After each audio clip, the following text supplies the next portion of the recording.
حضرت ابی بن کعب رضی اللہ تعالی عنہ فرماتے ہیں کہ میں نماز پڑھ رہا تھا، اللہ کے محبوب علیہ السلام نے مجھے آواز دی، کوئی کام تھا تو میں نماز سے فارغ ہو کر اللہ کے محبوب کی بارگاہ میں حاضر ہوا تو آقا کریم نے فرمایا کہ تم نے اتنی دیر کیوں لگائی؟ تو میں نے کہا حضور میں نماز ادا کر رہا تھا۔ تو فرمایا تم نے قرآن کی یہ آیت نہیں سنی،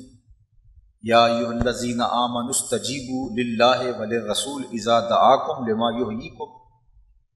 اے ایمان والو جب تمہیں اللہ اور اس کا رسول پکارے تو ان کی پکار پر لبیک کہتے ہوئے حاضر ہو جایا کرو، کیونکہ تمہیں وہ زندگی کی طرف بلا رہے ہیں،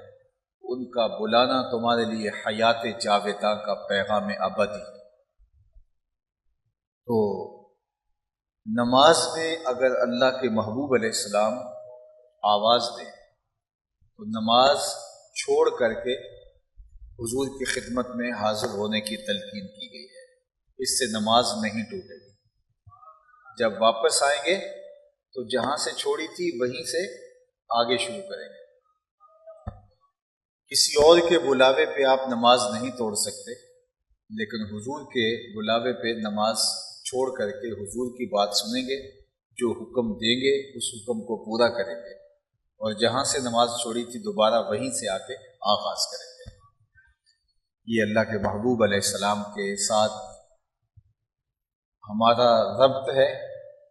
اور ہمارا تعلق ہے۔ اور حضرت ابی بن کعب کو حضور نے باقاعدہ یہ فرمایا اور پھر کہا کہ اچھا میں تمہیں ایک ایسی صورت بتاتا ہوں کہ اس جیسی صورت نہ قرآن میں ہے، نہ تورات میں ہے، نہ زبور میں ہے، نہ انجیل میں ہے، اور میں تمہیں مسجد سے باہر نکلنے سے پہلے وہ صورت بتاؤں گا۔ حضرت ابی بن کعب فرماتے ہیں کہ میں نے حضور کا ہاتھ پکڑ لیا، اور جب حضور مسجد سے باہر نکلنے لگے تو میں ہولے ہولے چل رہا تھا،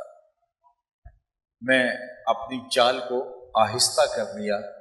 تاکہ حضور مجھے بتائیں۔ خیر مجھے خود ہی حضور سے عرض کرنا پڑا، حضور آپ کا وعدہ تھا کہ میں مسجد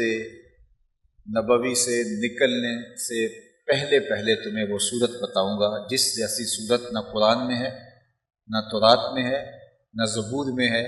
نہ انجیل میں ہے۔ تو آقا کریم علیہ السلام نے فرمایا وہ وہی صورت ہے